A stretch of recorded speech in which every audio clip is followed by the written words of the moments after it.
The goal is to create more than we would have had, or greater success than we would have had if we have left people out. And if we create more, then there's greater opportunity for people of all backgrounds. We don't have to be fearful of success. And I know that there are people out there who say, well, you must be from another planet. America is a very competitive place, and there's always 10 chairs and 15 people. But I believe that we can take those 10 chairs, and if 15 people got together, we can rework those chairs, right? And make a bench, a place for us all to be able to sit down. And that's how we have to view the world. We keep viewing the world as a zero-sum game. It's not. There's always more that we can produce if we work together. Hi there, and welcome to the Mission Forward podcast, where each week we bring you a thought-provoking and perspective-shifting conversation on the power of communication. I'm Carrie Fox, your host and CEO of Mission Partners, a social impact communications firm, certified B Corporation, and Real Leaders Impact Award winner. On this season of the show, we are talking about the role of storytelling in social change, and today's guest has a natural gift for uplifting, powerful, and personal stories of impact from some of the nation's most effective charities to build a more trusted charitable sector overall. Charity, impact, trust. These are three important words we're going to be talking about today, and that all describe the focus of today's guest well. Art Taylor is president and CEO of the Better Business Bureau's Wise Giving Alliance, which you can find over at give.org. As head of the alliance, he oversees the organization's work, which includes setting standards, evaluating charities in relation to those standards, publishing the Wise Giving Guide, and promoting charity accountability, plus a whole lot more. Among his many achievements, Art led the Wise Giving Alliance to introduce the accredited charity seal, a symbol of trustworthiness used by national and local charities that adhere to the Better Business Bureau standards for charity accountability. It is estimated that more than 1 billion impressions of that charity seal exist in the public domain, which gives donors a clear, concise, and accessible means of knowing whether an organization is trustworthy or not. And I'll tell you, in a time when mis and disinformation runs rampant, the work that Art and his team spearhead is essential.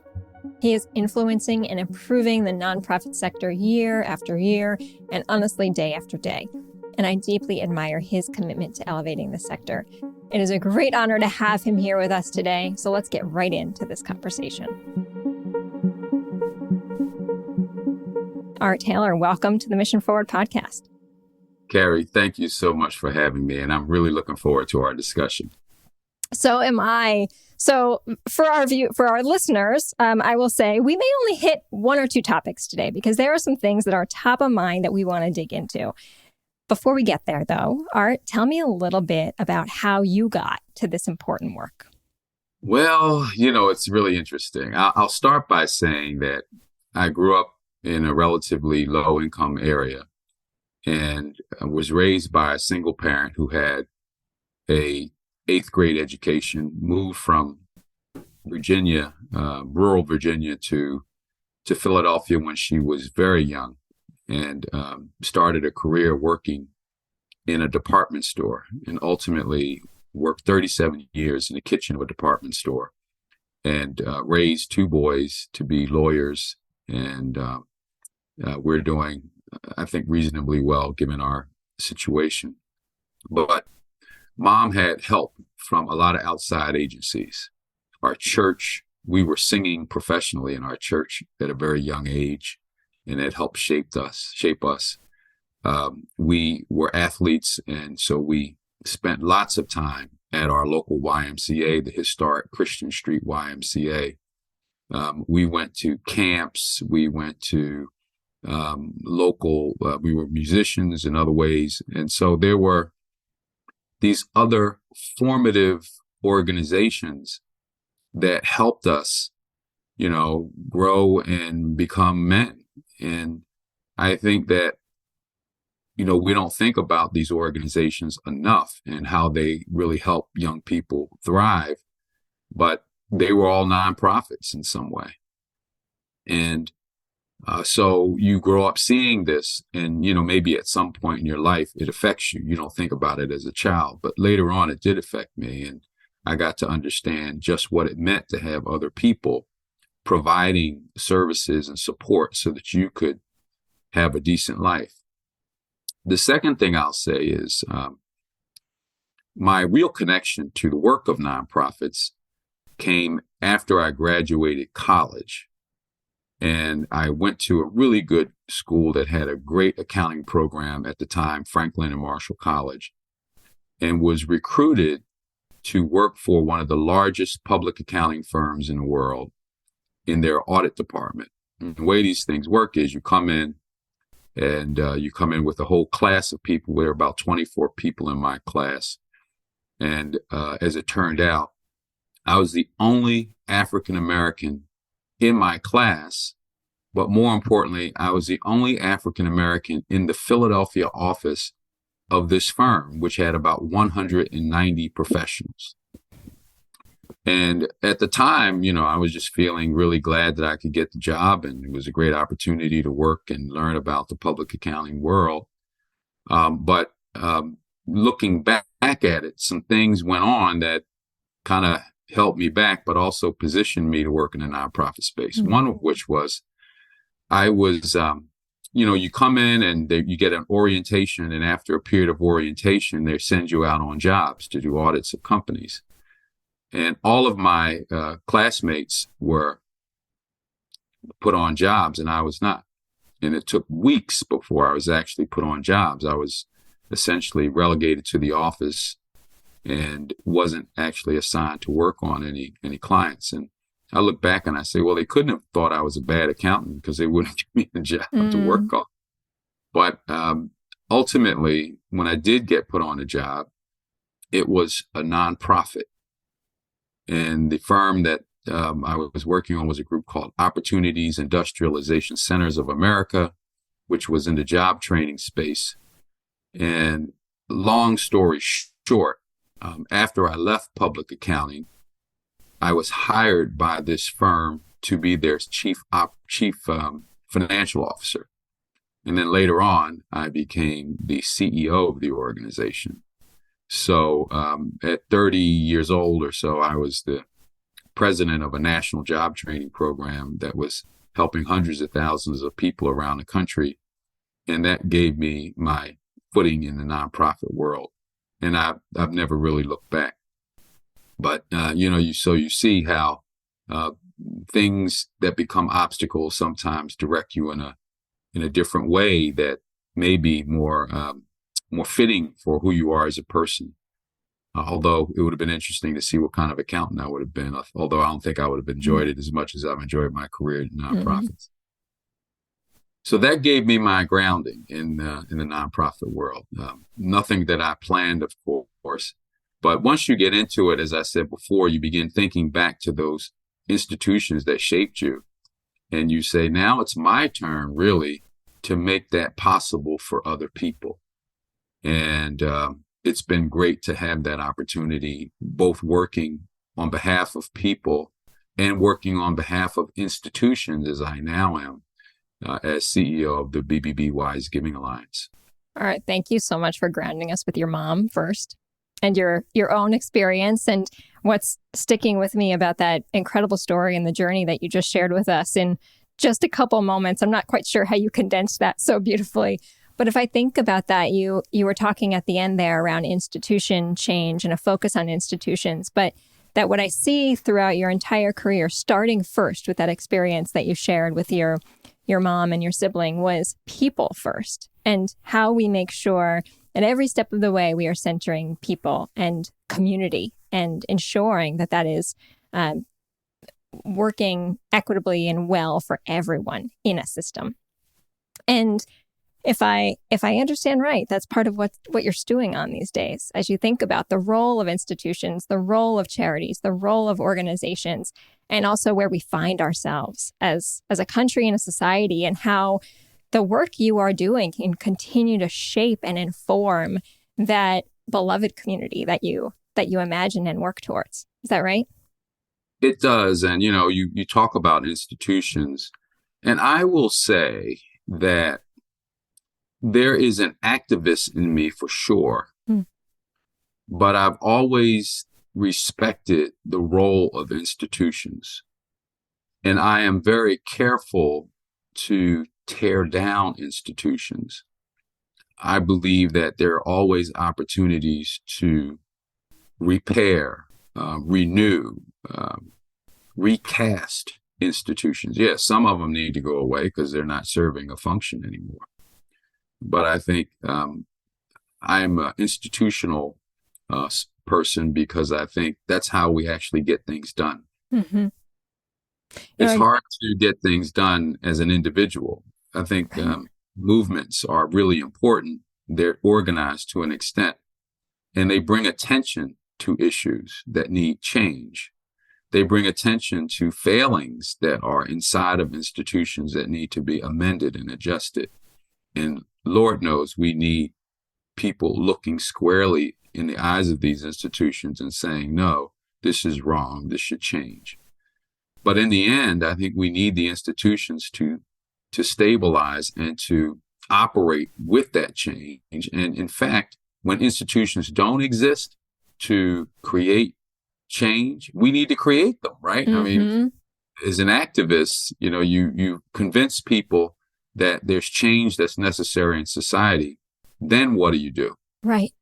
What do we do after the protests, after the awareness is created, after the communications are clear, right? Right.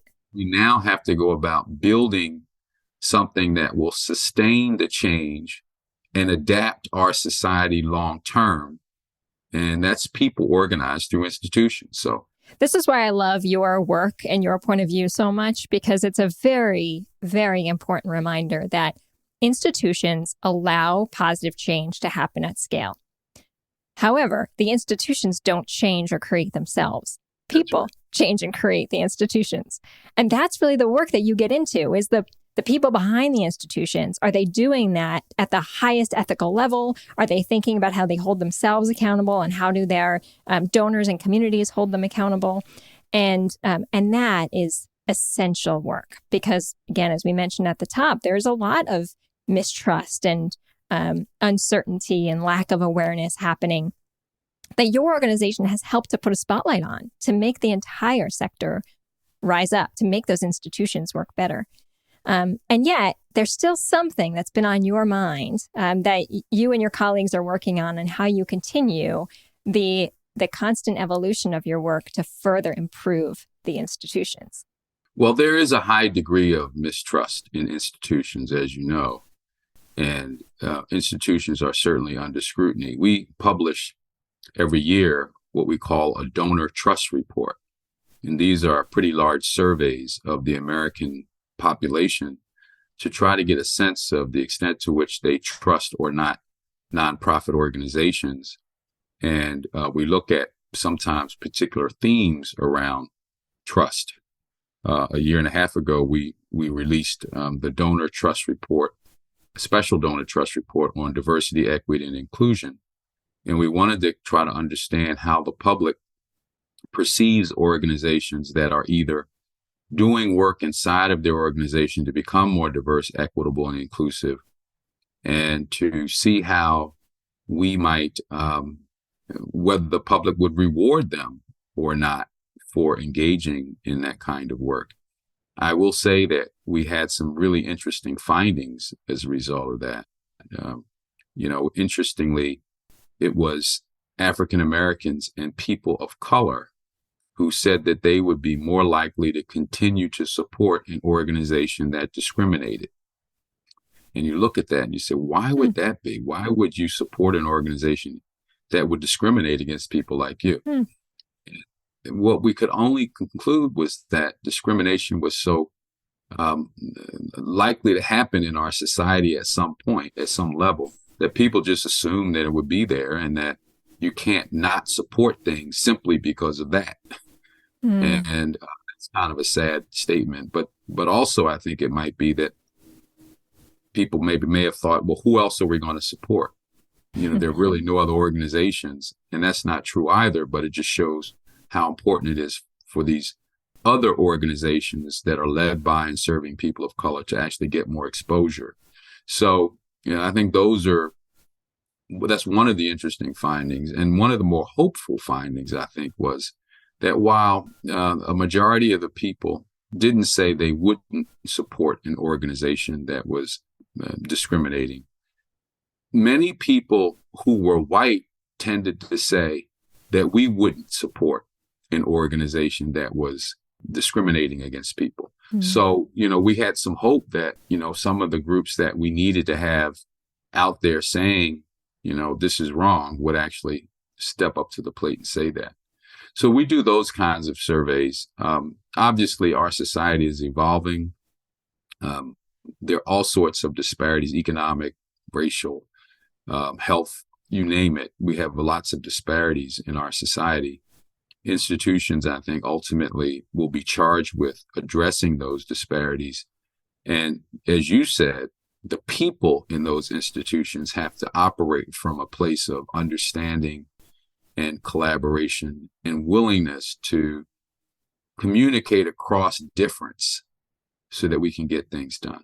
You raised such an interesting point. And by the way, we will link that survey and report in the show notes so folks can access it easily. But around discrimination and what donors are willing to accept. And that if we think even zoom out farther than that, how much in society, and specifically in this work in the charitable sector, we have taken for granted about the way that nonprofits operate, what we are willing to accept, versus what we're willing to lovingly challenge and evolve and improve over the course of time, right, as the world changes around us. And before we started, you mentioned that your standards revision process is coming up, and that the last one you did, I think, was about 20 years ago. And so as you are coming into this time and being mindful about the world we live in today, what feels most pressing to you about what needs to be included or explored in this new standards revision? Well, there are a lot of things, and I don't know we'll have time to cover them all. I'll just mention a few, and then maybe we can target some to talk about. One is this idea that if you calculate the amount of money an organization spends on overhead, let's say, meaning we kind of calculate that as fundraising and administrative costs, that somehow you've done this wonderful work and you now know which organization that you should support if they have low overhead. And I just think that that is kind of an outdated approach to looking at organizations. And I can't tell you for sure where we'll end up with that, but we're certainly going to take a hard look at the role those ratios actually play in understanding the work of a nonprofit. And so that's one area. A second area, I think, is cybersecurity and donor privacy, data privacy in general. And I really feel for nonprofit organizations that are strapped for resources, but we are equally at risk to these attacks and so forth from malicious actors without having the ability to protect ourselves. Yet, I think there's some things that we need to make sure we put in place. So we're going to look at what organizations should be doing there, I think. And then I think there's a lot of work we have to do around this whole question of whether we can support and highlight organizations along their journey to create greater diversity, equity, and inclusion. And I don't know if we come away with a new standard for how organizations operate or best practices or more openness about what's going on. But I think there's some work to be done there, too. Yeah. Well, and that's the one I think we're going to roll up our sleeves and try to dig into here. Again, acknowledging we cannot get to this conversation all at once, but that it feels really important to dig in a little bit further and understand. First, you mentioned it, right? That this is a journey that any organization at any moment in time is going to be at some step along that journey, and that it's a lifelong process. I don't know that I can imagine any single organization saying we have become anti-racist, because there's always going to be work to do. And yet, then, what does that mean for measuring the effectiveness universally across the organizations that seek to have that accountability seal? And maybe it's just, you don't need to have this fully determined, because I know the process is still coming up, but first draft thoughts, as we like to say. Where are you in your thinking on how do we measure effectiveness of what organizations are trying to achieve here? Well, see, that's the thing. Organizations are very good at establishing goals and working to achieve them, right? But yet, when you talk about diversity, equity, and inclusion and access and those kinds of ideas, you're not necessarily talking about a goal. You're more talking about a vision, and you are on a journey, right? Mm-hmm. You're on a journey. You're not going to potentially ever hit a place that is a goal. You've not met a goal. Organizations don't do particularly well, in my opinion, with that. In fact, if we don't have goals and ways to measure our progress, then, as some people would say, then we're not doing it. We only do things when we measure them, right? So it's a challenge, I think, in that regard. Secondly, I think that when we talk about diversity, equity, and inclusion, it's hard to even establish goals. I go back many years ago when we used to have quotas for organizations, and they did very well with that. I mean, corporations, universities with college recruiting, they could just put out a number. We want the number to be X because that will be representative of the community that we're trying to bring in. And they would just make sure they filled the room up with X, and then they could march on and feel that they had succeeded. But that's not the world we're talking about. We've long since decried, quotas, although I could talk, pretty positively about quotas if you gave me the time, because back then they gave people opportunity where there would have been none. But I think today we're talking about something else. We're talking about how does an organization benefit from the diverse talents, abilities, and lived experiences of people in its workforce. And knowing that as our society continues to diversify, that customers, people we serve, people who we want working in our institutions, the talent that we acquire are going to need to come from those diverse backgrounds in order for us to succeed as institutions. And so there's a business reason, there's a business case for us to grow and to succeed, but it's not clear what success really is. And you go back to the individual personality challenge, right? So I am a person who may need certain things to be in place in order to feel comfortable working in a place, where someone else might need something else to be comfortable working in a place. And as an institution, you're always trying to balance the needs of all sorts of people, and also, most importantly, hit your organizational objectives. We have an organization for a reason, and we want to make sure we hit those objectives. Mm-hmm. So when people, for instance, say to me, we want people to be able to show up as their authentic selves, I think we need clarity around that. We need clarity around that, because taken to an extreme, we can't all show up any way we want to, right? Because right. The organization won't have what it needs to succeed. By its very nature, we all have to sacrifice something for the good of the whole in order for the organization to succeed. And I think organizations have to learn how to balance what the sacrifices that people need to make against making sure people are treated fairly and given an opportunity to succeed at the highest level and to their highest ability. And that, I think, is the sweet spot. And it's not easy to do. It's something that has to be worked on all the time. I think of how to go about this. And to me, it starts with taking maybe an inventory of your systems and your processes and your cultural mores and your values, and making sure after you take this inventory that you audit them to make sure that there aren't things that you're doing either intentionally or unintentionally to keep people back so that you're always looking for ways to make sure people can succeed and that your organization can get the most out of them and that they can be happy and productive. I won't say happy, but they can be productive and valued participants in the organization. But I don't think there's this place where we can all expect to be in an institution where we're all doing whatever we want to do. It just doesn't work that way. So I think that's the challenge. Organizations have to kind of look at what they're trying to achieve overall, then build in processes that assure that people are given the opportunity to succeed and that the pain and the opportunity is equally distributed throughout the organization for making sure that everyone has the opportunity to succeed. So I'll give one last thing.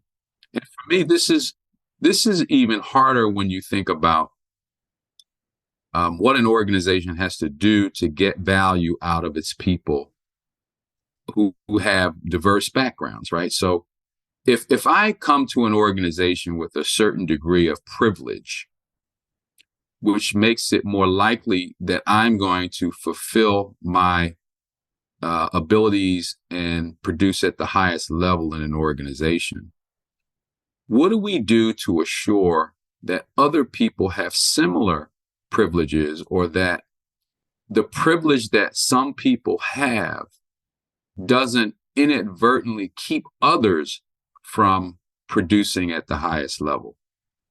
And you have to look at this through every aspect of your organization. And that's really hard work. But anyway, I think that's what really has to be done. And it can be a sliding scale. Some people may need additional support in some areas for them to succeed because they don't have the privilege that some other people have.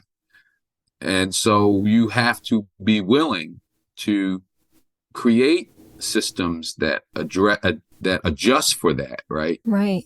But then you also have to be willing to evaluate people to make sure that you're not adjusting for things that really don't matter. And, that's a perfect segue to be thinking about then. So what role does communications play in all this? It's very easy for an organization to put out a report or put out a statement and say, these are the things we're doing and we celebrate our work in these ways. That doesn't mean that anything has changed inside the organization. And so as you set up the challenge, what I'm also thinking about is the other side of that, which is the beauty of this challenge is that there is no one right way. And I hear you. That is a challenge to say, then what's the standard? But if there's not one standard and instead an opportunity to assess and analyze an organization against their stated values, if they have committed to a certain set of values, how are they year after year after year making progress towards those, right? That it's about momentum, it's about progress, and it's about change, and it's not about overnight. We've changed this system to that system, and now we're in good shape. There's so much space, right, in terms of how it's translated in any given organization. And you're making me think about, I mentioned at the top, Mission Partners is a benefit corporation. Now, the B Corp model isn't perfect either, right? You can poke holes in that too. That said, what I have found so valuable about it is that we are held to a standard that we operate a business through a lens of people, planet, and profit, right? We're not driven by profit alone. And we are measured by a third party every single year on the impact we're having on society, on our organization, on our workforce. And so we have to think creatively of, if we fully value our workforce and want to center their success and their ability to thrive, then we need to think about how we're supporting mental health in the workplace every single day, creating things like mental health sabbaticals or additional benefits that people can tap into. Or if we say we fully support and believe in pay equity and pay parity, then we are very public around saying, I will never make more than 5 times the lowest paid employee in my company, right? Which, if you think about a corporation, that could be 300 times greater. So there are these levers, right, that organizations can pull.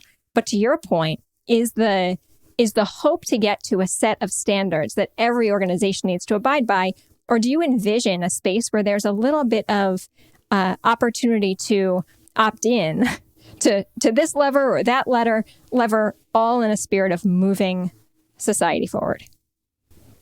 I think we have to try to find ways to take what feels very subjective and make it objective. Mm. Me, the objective aspect of this is for an organization to really look hard at what it's doing and whether it is honestly giving every person the ability to succeed and to offer to the corporation what they bring to the table without sacrificing the overall mission success of the organization.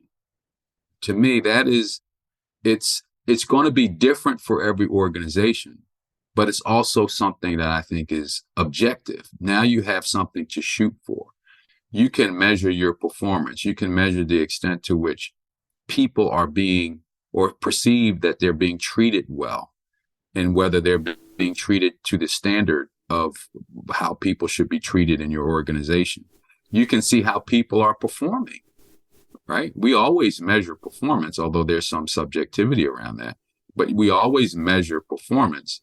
And if you see that people in your organization aren't performing, and some of that has to do with how they're being treated, how they're being positioned, and if you've done the work to assess how your systems and processes and culture is working, then you're going to know if there are adjustments that you have to make to your organization's processes, procedures, and culture to make sure you're getting the most out of people so that you can ultimately achieve your organizational objectives. Right. That to me is where we're headed. I hope, anyway. I hope that's, And then one last thing, Carrie, I think we leave this out sometimes. Everybody's got to talk. Everybody has to feel comfortable expressing how they feel. And I'll say that this is especially true for people who don't necessarily understand what this DEIA is all about. I find that in conversations these days, they're less likely to speak up. But we have to know how they feel. We have to know what's holding them back, because whether they speak up or not, if they're not on board, the pendulum will swing. And we're seeing some of that right now. We're seeing how in places like Florida, they don't even want to talk about history of people of color. They don't even have it in the curriculum. And so it's not going to end there. There are people now who are going to use that to say, well, what's this stuff about DEIA? We don't even need this. The pendulum will swing if we don't hear from those people and bring them in so that they understand that what they're afraid of, which is that they're going to somehow lose because we're going to give others opportunity. What we're actually doing, and I know you'll appreciate this, is by giving everyone a shot, we're going to create greater abundance, right? We're going to create greater abundance. And that's really the goal. The goal is to create more than we would have had, or greater success than we would have had if we have left people out. Mm. And if we create more, then there's greater opportunity for people of all backgrounds. We don't have to be fearful of success. Right. That's what I think we have to hold up in front of people. We don't have to be fearful of success. And I know that there are people out there who say, well, you must be from another planet. America is a very competitive place, and there's always 10 chairs and 15 people. But I believe that we can take those 10 chairs, and if 15 people got together, we can rework those chairs, right? Mm-hmm. And make a bench that is more comfortable, more eloquent, and a place for us all to be able to sit down. And that's how we have to view the world. We keep viewing the world as a zero-sum game. It's not. There's always more that we can produce if we work together. The future can be so much brighter if we're willing to see it and work towards it, right? It won't happen on its own, though. It won't happen on its own. That's right. You have given us so many things to think about, Art, of the opportunities, the possibilities that you're going to be taking on through this revisions process and broadly as you think about your work. But Art, if I think about the seat you are in, you have a better line of sight into charities and nonprofits than most in the world, certainly here in the country. I wonder if we can wrap up with a story, and you don't have to be specific about the organization, but what does it look like when an organization is centering diversity, equity, inclusion, belonging? How have you seen it operate, and what does it look like to you? Well, let me give you one great story. It's a story about really an organization's transformation. This is a group called it used to be called Community Health Charities, and they were strictly into workplace giving. They were a campaign that they would go into corporations and people could support them, and through them, they would support a lot of different organizations and community dealing with health.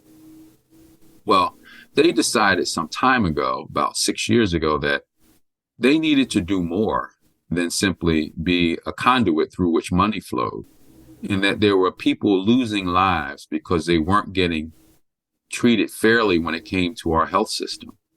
And when we say health systems, we mean that more broadly than just hospitals and doctors. We mean the social determinants of health, meaning that if I'm not eating well, I'm not going to be healthy. If I'm not getting good education, I'm not going to. So there's a whole host of not living in the right place, I'm not going to be healthy. So they realized that there is a role for them to play in helping our organization, helping our country and people in it eliminate the disparities that we see in the health of our citizens, right? And so they transitioned away from being that organization to one that is now called Creating Healthier Communities. And in order to get there, they realized that they had to center their work on diversity, equity, and inclusion. They centered the work on that. And as a result, the organization has gone from raising, I want to say last year, about $250,000, maybe about 4 years ago, they were raising about $250,000, to now they're going to be raising somewhere around $20 million to do this work. And it's only growing because they're in an environment where we understand that if people are going to be able to contribute in the highest level, at the highest levels, we have to create healthy communities, right? So that's one organization that I would love to hold up. There are many more, but that story is one that just really sticks with me.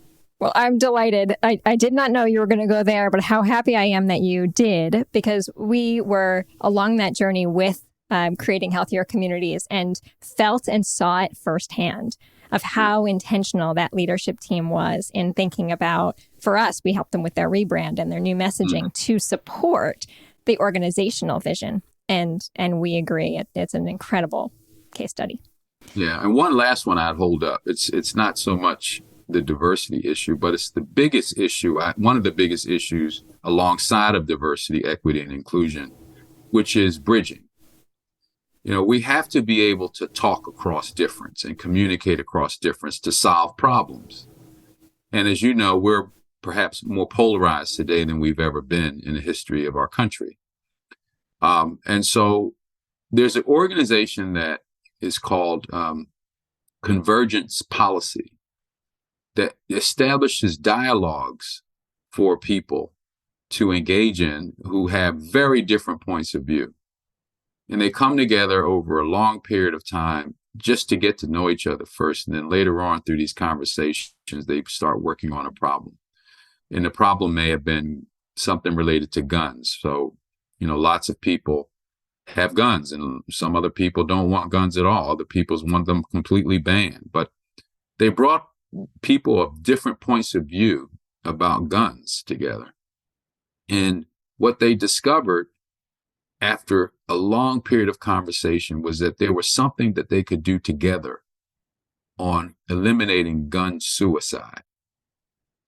So while there was no issue that we've completely resolved here, they did agree that no matter what your position is on guns, you might want to eliminate gun suicide. So here you have people of all positions thinking about this, working together and getting something done. We've got to do more of that. We've got to do more of that. That's the key. That's the key to diversity, equity, and inclusion too, because getting people across differences in race to talk and communicate and to understand and then work together to create a better society for all and a more just society for all is how we do it. Well, Art, we'll call this part 1, the vision, and then we'll come back and we'll do part 2 and maybe part 3, because I could just spend hours listening to you, and I'm really looking forward to seeing how the standards process plays out. So thank you so much, Art, for everything you do and for giving us some of your time today. Much appreciation. Thank you for having me, and congratulations and thanks to you for all you're doing in our sector as well. You're a bright light, and that's what we need. We don't have enough bright lights, and people who have great inspiration about them. Your whole countenance is positive and uplifting, and you're a person that's great to be around. So thank you. I look forward to all of the emails I get from you. Oh, you're so sweet. Thank you. Will read when I get them. So it means a lot. It means a lot. Thank you. All right. And that brings us to the end of this Mission Forward episode. Hope you've enjoyed this incredible conversation. We look forward to seeing you on the next one, and we'll see you again soon. And that brings us to the end of this episode of Mission Forward. Thanks for tuning in today. If you are stewing on what we discussed here today, or if you heard something that's going to stick with you, drop me a line at carrie@mission.partners and let me know what's got you thinking. And if you have thoughts for where we should go in future shows, I would love to hear that too. Mission Forward is produced with the support of Sadie Lockhart in association with the True Story team. Engineering by Pete Wright. If your podcast app allows for ratings and reviews, I hope you will consider doing just that for this show. But the best thing you can do to support Mission Forward is simply to share the show with a friend or colleague. Thanks for your support, and we'll see you next time.